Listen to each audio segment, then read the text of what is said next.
Thoughts can change your life with me, Reverend Lee Wolak. I'm here each and every day, just hanging around with ideas. It is amazing how my mind keeps thinking and coming up with new ideas, new way to explore life. It's amazing how when you ask questions like we do here every day, answers become more clear, words become more clear. I found that today for myself. And one of the things that really came to me this morning was this idea that sometimes silence in a situation is a lot more effective than spoken word. In fact, silence, in most cases, is the most powerful thing you can do.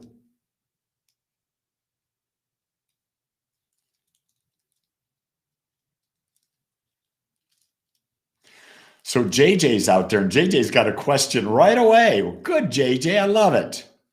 JJ says, you often say you accept and love people just as they are. How do you apply that to evil people? Do you accept them as they are and move on? Here's what I know. People are the way they are.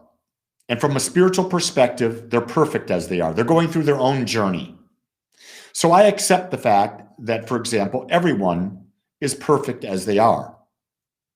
That's what their life journey is. Now, doesn't mean I like them.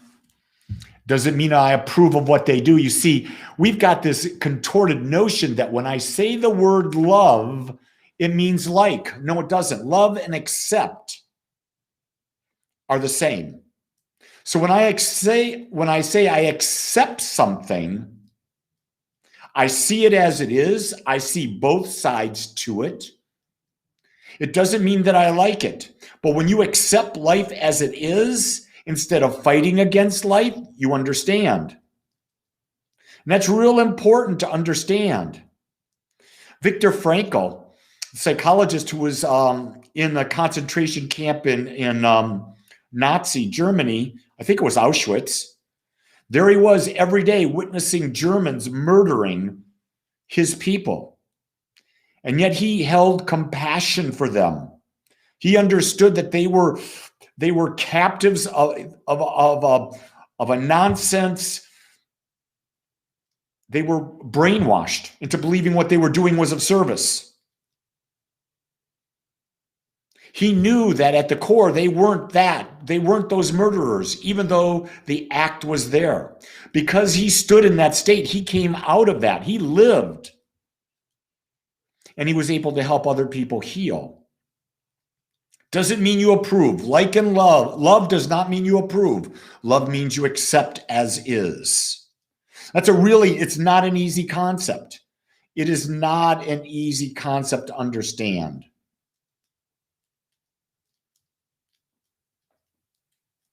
Yeah, and JJ, you're right. You can't expect people to change. If you're in a relationship and you're saying, I love you, I love you, I love you, I accept you, but I want you to change because that'll make me happy. That's not a relationship. That's a self-serving, whatever you want to call it. You're trying to feed your ego. Here's one thing. I started off with the concept of silence. And I saw that my friend Ian was talking about silence. Many times, my ego wants to do something. What is it we most do when we communicate with our word? Psychological studies show that 90% of what we say is either gossip or complaining. 90% of what we say is gossip or complaining. My God, that's enough reason to be silent right there, isn't it? When Jean and I, in case you don't know, Jean's my wife, when we go out at night and go out to dinner, there might be a lot of silence. And it's really great to be comfortable with someone in the silence. My friend Bilal says, how to stay balanced between illusion and reality? between what you really want to happen and what is a big challenge to make it happen. I guess the first question I would ask Bilal is, what is illusion? What's the difference between illusion and reality? Aren't both of them a perspective? Aren't both of them a perception? I don't know. I keep asking the question, what is real? What is real? And the best I can come up with is that this that I am, that is observing, that is a consciousness, the observer is the only real that I know that I have. Everything else I keep realizing I've made up. And if you keep focusing on what you want to happen, then you're a wanton person. You're never going to have it because you're wanting. The idea of wanting something is what you're really craving is an experience. An experience is an attitude or a perception of the mind. Create the experience in your mind right now, and you don't have to have the event happen. But when you create the experience in your mind and it happens within your mind, even though you don't have the physical demonstration because you've had it in your mind, guess what? The physical will show up. Here's a great example of that. Think about driving a convertible with the top down. I want a convertible. It would feel so good. No, just go in your mind and imagine you're sitting behind the wheel of this vehicle. The top is down. It's 72 degrees out. The sun is out. There's a gentle breeze. You're driving along. You can feel the cool air against your face. Your hair is moving along. The music is playing. You feel free.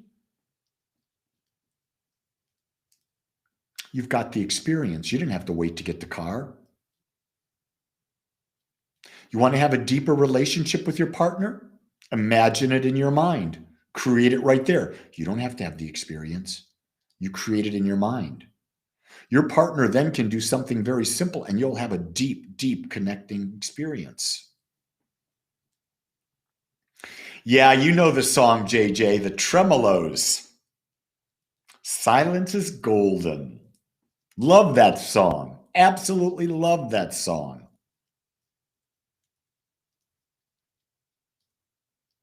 Brandy says, having a 3-year-old son, autistic, I can never be in the silence. Got to find a way. You know what? Silence may be, it's not that you don't hear noise, but can you tune the noise out? Can you tune out the chatter, the useless monkey chatter?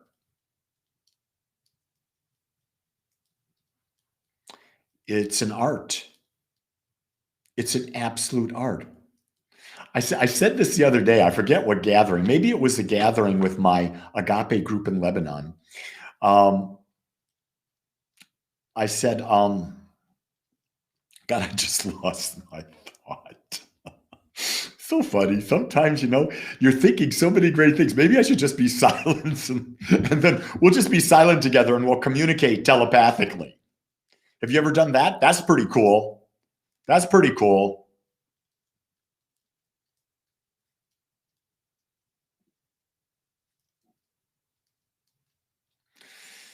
Yeah, Brandy thinks mama's got to stay on top of everything. And sometimes mama does. Sometimes mama doesn't. That's really a key thing to understand. I think that's why my wife reads all the time, Jess. My wife is a voracious reader. You give her any free time and she's down with a book and she's lost. For her, it's a state of inner peace.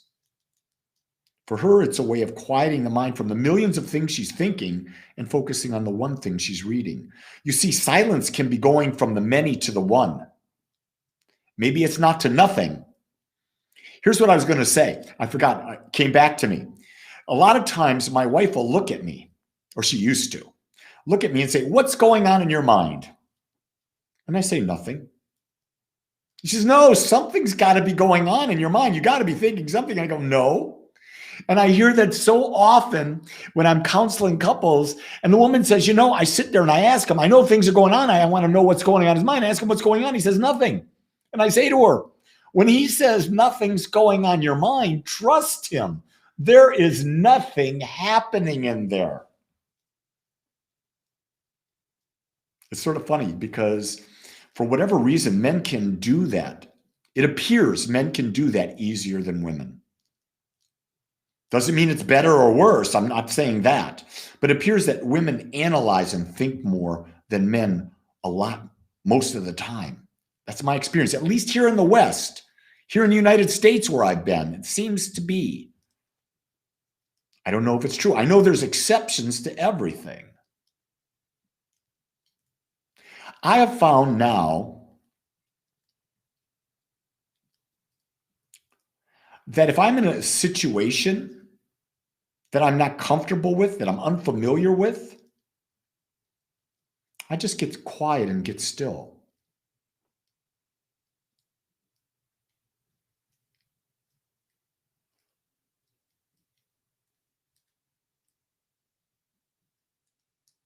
Listening is definitely an advantage of being silent. And Ian says, not saying anything that doesn't need to be said. A lot of times we get too damn redundant, aren't we? We get really, really redundant saying the same thing over again. I talk about people with arguing. I say, if you say it more than once, who are you trying to convince, yourself or them? Because if you know something, you just say it once and you're done. This is an interesting discussion we're having today, and I so love that you're participating with me on this. Because you are, and Ian, I keep thinking about that. When you're silent, you are so much more able to listen. And you can listen to the silence of another person because that may be telling you a lot too. Their silence could indicate that they're hurting and they don't know how to express. And maybe a simple question followed by silence. That's hard. That's hard in relationships. You know something's going on with a person and you want to keep questioning. And probably the best thing to do is to take a simple question that will get to the root and just shut up and be in that, I call it a pregnant pause, because you want to give birth to another, you want to say something, you want to give birth to more words, you want to give more. No.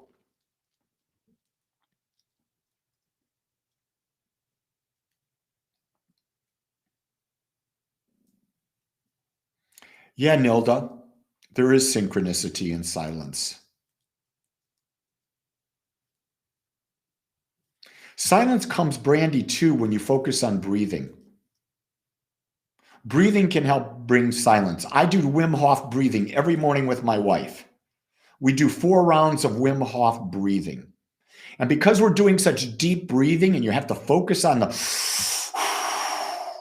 and doing it's like 40 breaths in a row like that, you don't think much. You don't talk much. You get still.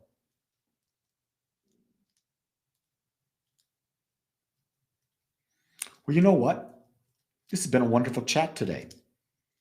My intention is to ask questions to give you something to think about. I think we've accomplished that. So it's a successful conversation today. So take what we've had and what we've talked about just now and be still with it for a second and ask the question, how am I in being silent? And would silence better serve me? And like I say every day, no matter who you are, I love you because I accept you as you are. Go create a great day, everyone. Aloha.